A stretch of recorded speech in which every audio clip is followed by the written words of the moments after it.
Welcome to Carolina Sculpture Studio. My name is Clint Button and I'm a granite sculptor. This is a tulip bevel. I had a call from a patron actually up in the Northeast that wanted a bevel marker with some floral carving on it for his mother's memorial. And so he decided he wanted a bevel. He sent me a couple of photographs offline, just stuff that he'd seen that he liked. We did a quick sketch of some flanking tulips on a bevel panel. And one of the things I wanted to do is I didn't want to have several stems at the bottom at the termination because they clutter things up. I'd rather have a simple, elegant stem. And so I got into my archive. I've got a pretty nice tulip book because they come up occasionally. And found a Lucette tulip, which actually has multiple blossoms on a single stem. So that fit the job, the need for the job really well. So we used those and then developed a couple of clay maquettes of the flanking left and right clay. And patron wanted the upper blossoms to curve in a little bit to sort of hug his mother's name or be tangent to the name. So we did these, and this job was direct carved. I didn't point it, we just looked at the tulips. So he wanted a very light colored stone, and we didn't want to use marble because marble isn't as durable as granite.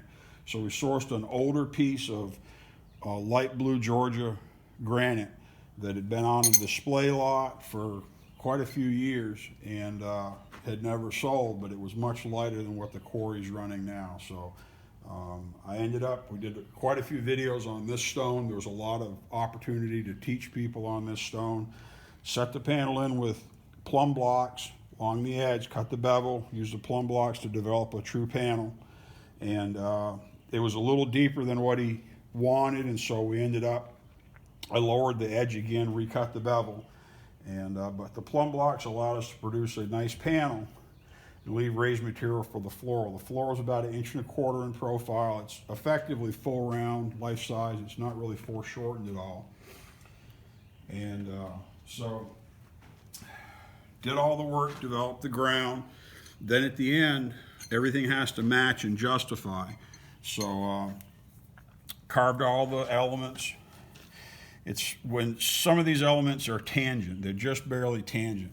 And it's common for people to carve, like if they're doing two elements like this or mother and child, they'll carve an element and carve an element. And then as they carve them, they shrink and they migrate away from each other. I cut them from the outside to the center. It works really well with floral in general because you have a nice strong result. We're able to do a little bit of drill work, a little bit of penetration, and then at the end, we'll go around and define everything at the intersections once we have the ground resolved, and that really helps lift the pieces and separate it from the background. Now, the axe work, this is all tooled, hand cut. This is cross-hatched. This is cut with long or linear lines. The lines follow this long straight line. And then these are tooled rough because the tulips will have lines emanating from the central fissure of the petal, and then the leaves have lines that run longitudinally all the way up the bloom. So it should all demonstrate really well in the cemetery, especially as it gets dirty. Over in this corner, the family wanted a memento of a favorite dog. So we did a dog tag. After we had the ground resolved, did a dog tag fairly thin. It's honed, so it's a different texture, different surface than the floral or the axe stone. So everything should stand out and look really good. This will go down on the ground because it's a bevel. Text will be sandblasted across the top here, and her name should be just tangent to these blooms. We'll play with the spacing and leave room in the bottom half in case they add another name later. But it's carved a little heavy, so they'll be durable. There shouldn't be anything that's very fragile. It's not like it's going to be up in the air, but pretty happy with the way it came out. Got a nice flow. There's a good separation or definition of details where things are pierced a little bit. They're drilled in a couple spots, they're undercut in others, but everything's left pretty durable. So it's another nice job. But pretty floral, pretty tulips on a bevel in light Georgia Blue Granite. And we'll get this off to sandblast. Sandblast, it'll have an extra line added around, have a double border, make the border look a little bit better. And then do the lettering. So once again, my name's Clint Button here at Carolina Sculpture Studio, carving a tulip bevel in light Georgia Blue Granite. Thanks for coming in.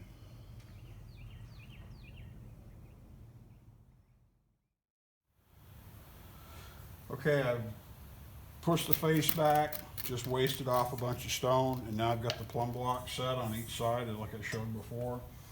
Got my straight edge, and then got my gauge marked, and I'm staying up just a tiny bit. I have until I get finished, but I've got this cut to depth here. It's just within 1/8 of an inch. This one's a little bit higher, and then this one, my videographer came in before I got it any deeper, so I got about 1/4 inch to go here. The nice thing about this is I can set these plumb blocks diagonal, and because this is all in plane, it's still the same depth. And that's the nice thing about the plumb blocks. I've got my reference, because otherwise trying to scale how deep it would be on this bevel and to go 1 1/4 inches would be nuts.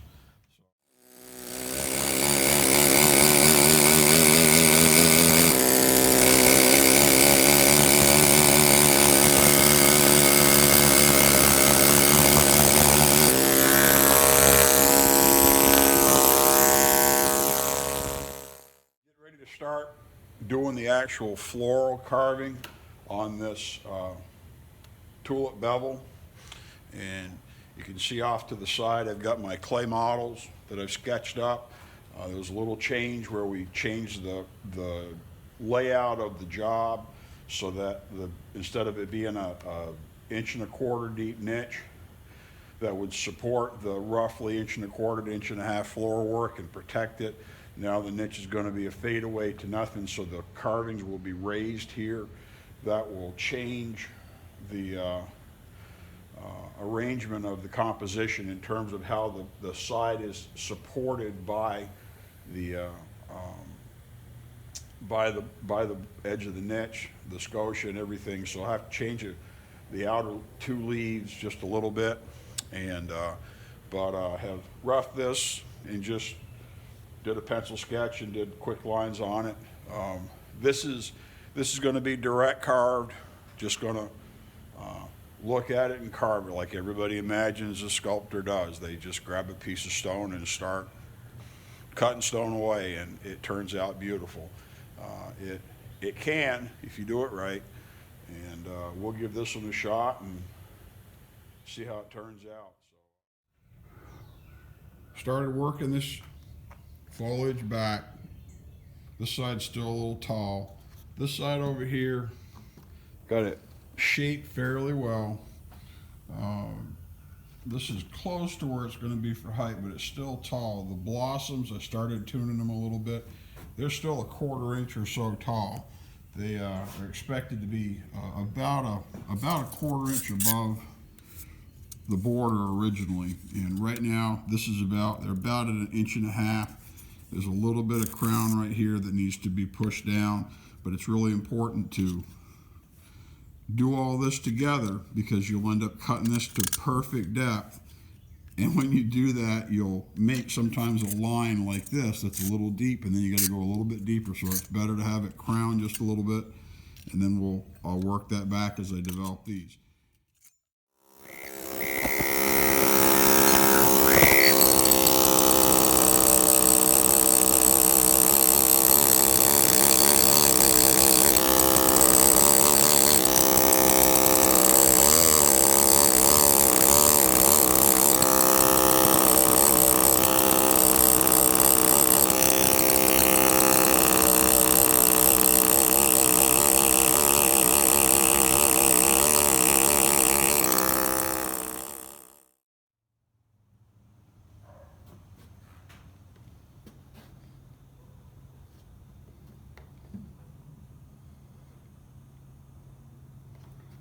Form's coming pretty nice there on the right side. The left here, still doing some reduction, but the agreement's pretty good.